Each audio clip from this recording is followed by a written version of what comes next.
In the year 2006, Brandi Wells was a 23-year-old Brownsboro, Texas resident. After marrying young at the age of 19 for only 2 years and then divorcing, she was ready to get her life back on track. Brandi had re-enrolled in college and lived with a male roommate.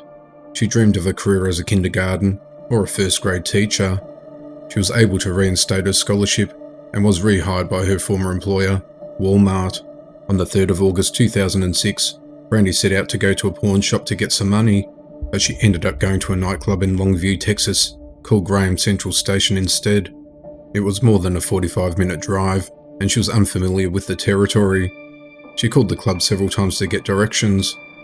She finally arrived at the nightclub at 10:30 p.m, and a couple minutes later, she checked in at the counter. Her car was almost out of gas, and she asked other customers at the nightclub for assistance. She asked people for a couple of dollars, but it was unclear if anyone offered to help her.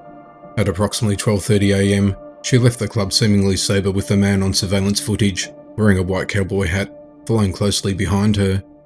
As he walks left, he looks over toward Brandi.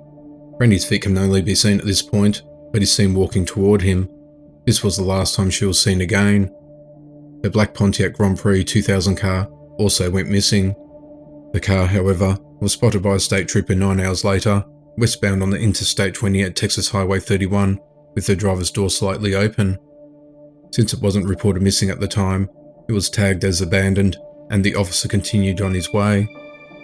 4 days after she vanished, she was reported missing to the police, and the following day the car was investigated. There's no sign of Brandi, or that a struggle had happened within the car, but her personal belongings, including a purse with a wallet and ID, were located inside it.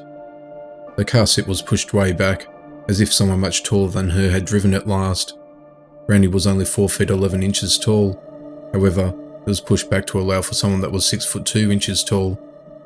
Also, a plastic gas tank was located in the trunk of the car, which also didn't belong to her.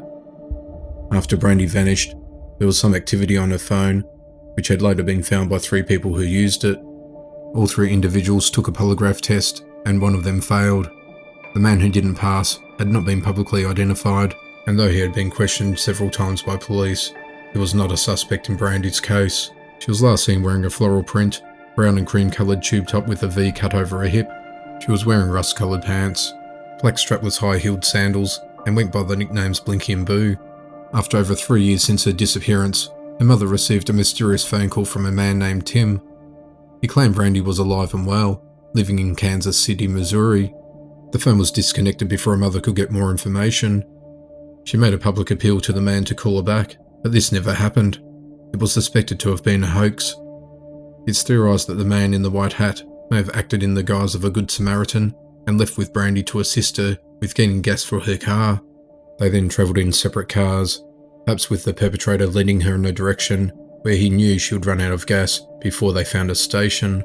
Then he offered her a ride in his vehicle once he saw that her car had broken down. Another possibility could be that the perpetrator offered to take her car to the station with her in it, which would explain why the seat was pushed back. In any case, it is believed she may have been taken against her will, and foul play is suspected in her disappearance. To this day, Brandi remains missing, and the case remains unsolved. Brian Shaffer was a 27-year-old man who grew up in Pickerington, Ohio. He was the eldest son of Randy and Renee Shaffer, and his brother's name's Derek. He graduated from the local high school in 1997 and studied for 6 years and earned a degree in microbiology. He wanted to become a doctor, so he went on to pursue his studies at the Ohio State University College of Medicine in 2004. During his second year there, in March 2006, his mother Renee passed away from a rare form of bone cancer. On the surface, he seemed to be coping, but it was a very difficult time for him. On Friday the 31st of March 2006, Brian and his dad went out for a steak dinner earlier that evening. Randy noted that his son appeared to be fatigued from having too many late nights earlier in the week, having spent some time cramming for important upcoming exams. He told his dad he was planning on going out with friends after the meal. He didn't feel that Brian should go out, but he didn't express his reservations to his son.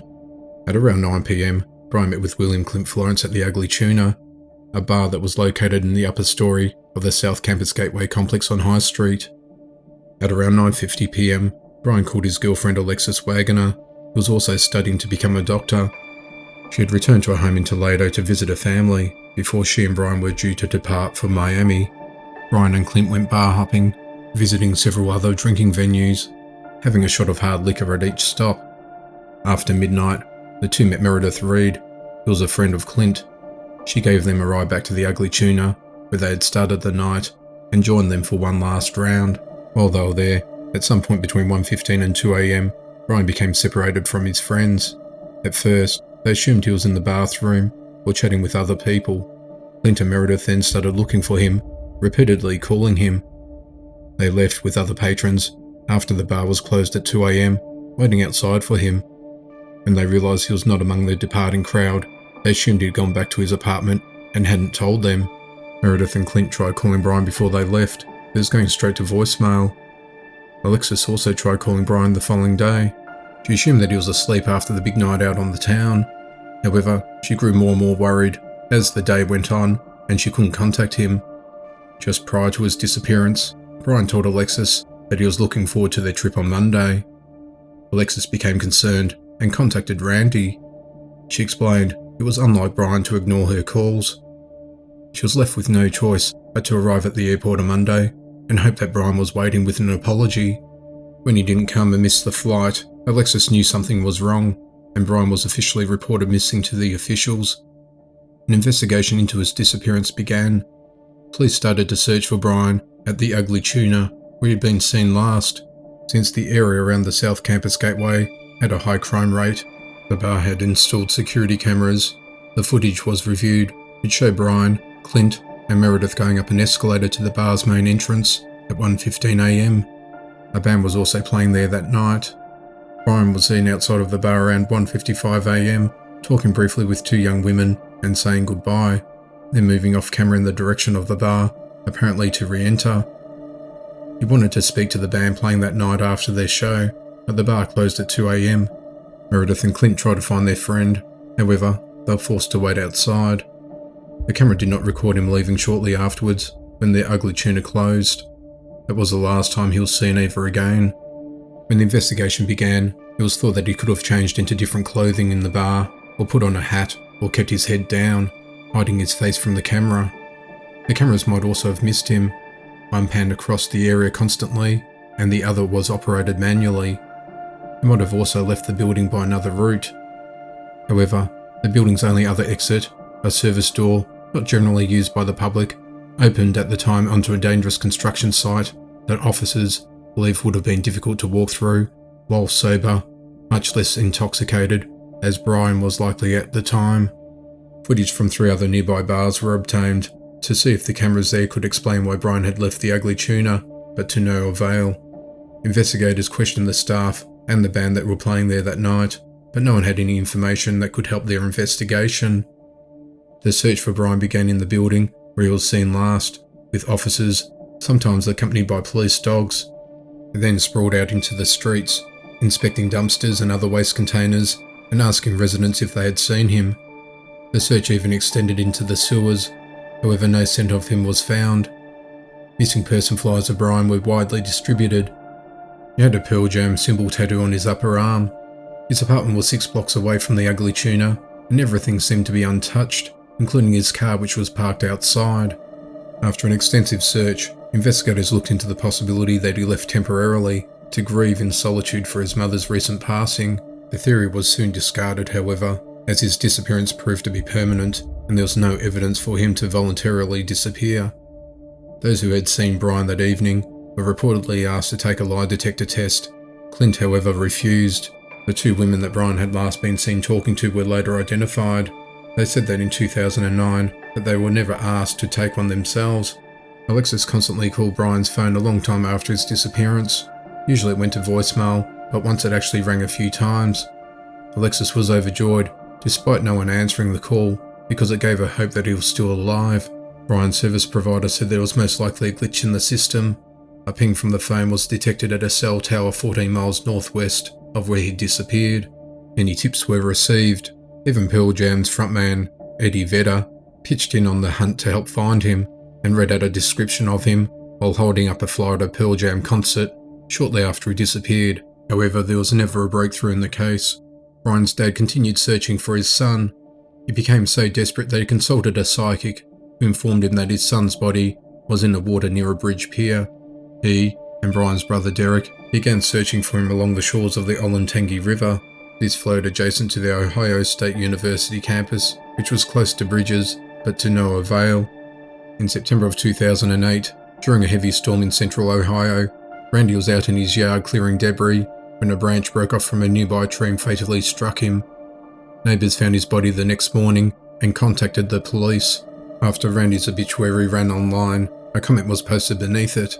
The comment read, "To Dad, love Brian, from the US Virgin Islands."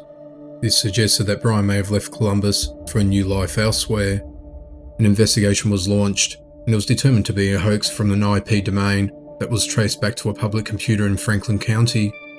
The police continue to receive an enormous amount of tips surrounding this mysterious case. Now almost even as recent as the beginning of 2020, detectives with the Columbus Police Missing Persons Unit actively investigated the case, including a potential new clue. An image of an alleged homeless American in Tijuana, Mexico, has been floating around the internet recently, specifically in groups dedicated to solving the mystery of Shaffer. While the white man with the brown hair pictured in the flyer did bear some resemblance to Shaffer, Columbus detectives proceeded cautiously and contacted the FBI for a facial recognition analysis.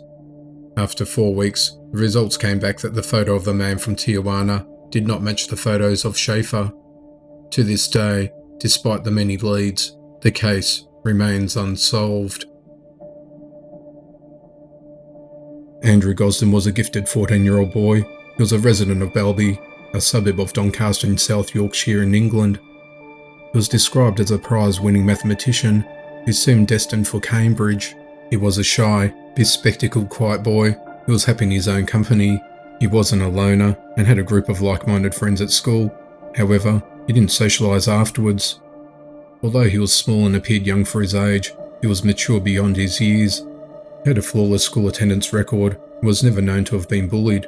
During his summer holidays, between July to early September 2007, he attended a summer school for gifted and talented children. Upon returning home, he was unusually enthused about his time there and what he got up to. Only 8 days into the new school year, after returning from the summer holidays, Andrew twice broke his normal routine. Instead of taking the school bus home, he decided to walk instead. The distance was 4 miles from the school to his home and would have taken about an hour and 20 minutes. On the evening of the 13th of September 2007, it was an ordinary night like any other. The family ate together and washed up afterwards. He then spent an hour playing a computer jigsaw puzzle with his dad. He then turned his attention to watching some TV comedy shows with his mum. The following morning, Andrew had trouble getting out of bed and woke up restless and irritable. It was unusual for him, and he would normally wake up on time. He left the house at 8:05 a.m. He waited in a local park instead of boarding the school bus. He doubled back home once he knew everyone had left for the day. A family friend saw him crossing the park. He was sitting on the bench at the time. He was then captured on his neighbour's CCTV system returning home. He took his uniform off and placed his blazer and tie on the back of a chair in his bedroom and put the rest of his uniform in the washing machine.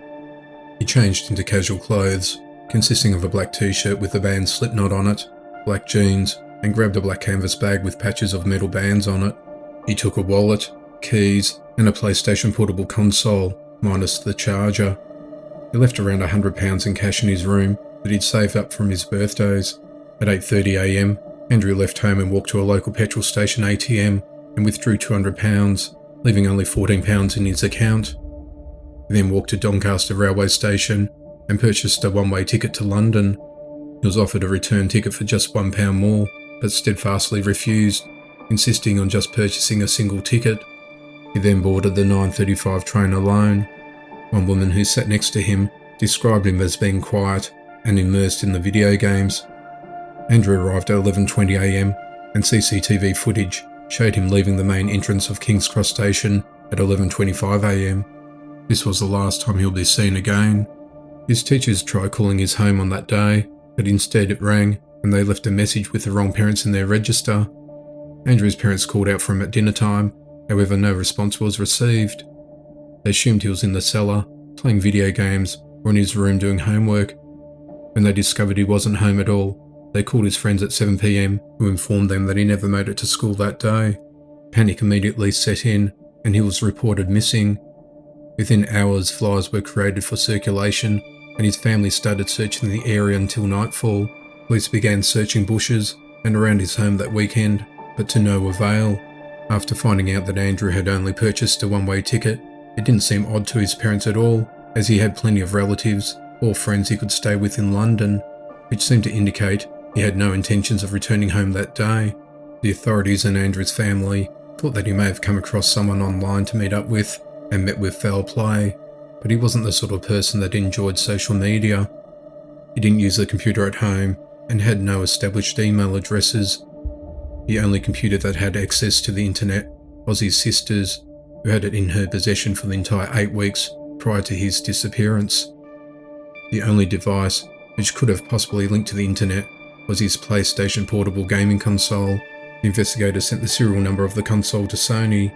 However, it was confirmed that the account was never set up or communication established on his device. He was given a mobile phone for his 12th birthday, but he never used the one given to him, and he didn't want it replaced when he lost it only a few months before he disappeared. He had a good knowledge of the public transport system, enjoyed museums and public exhibitions. It was thought he may have travelled to London to watch a band or enjoy the sights of the city. His dad had taken him to London previously to a concert when he was younger, but it may have been embarrassing for a teenager to have his dad there if he intended to meet up with someone. He may have come across the wrong crowd. Sixth played a farewell show at the Carling Academy, which was a venue within walking distance of the King's Cross. They've played gigs with Slipknot, and this show was to be the last with the original vocalist, making the event unique. Within 2 days of vanishing, the CCTV was initially checked by the police, but he was not found. Fast forward 3 weeks later, the footage was carefully re-examined by the same team, and then he was seen departing the King's Cross concourse. Many questions have been raised about his disappearance. Why didn't Andrew take the rest of his money from his bedroom and his charger if he was leaving for more than a day? The PlayStation Portable would have only had enough power for the train trips. Why hadn't he taken any warm attire with him either? Was he kidnapped? Did he take his own life? Or did he want to escape his home life to start a new adventurous life on his own with his own identity? He was described as a homebody who enjoyed video games and metal bands. He wore strong prescription glasses. He was deaf in one ear and had a unique double ridge on his right ear. He was also planning on dyeing his brown hair to black. At least 2 credible sightings of him have been reported to police. One included a visit to Pizza Hut and the other at Covent Garden. Both were reported that Andrew had spoken to the witnesses. The police did not investigate these claims immediately and took 6 weeks after he disappeared to question the women who conversed with him. Within 1 year of his disappearance, there were 122 reported sightings of him. To this day, he remains missing and the case remains unsolved.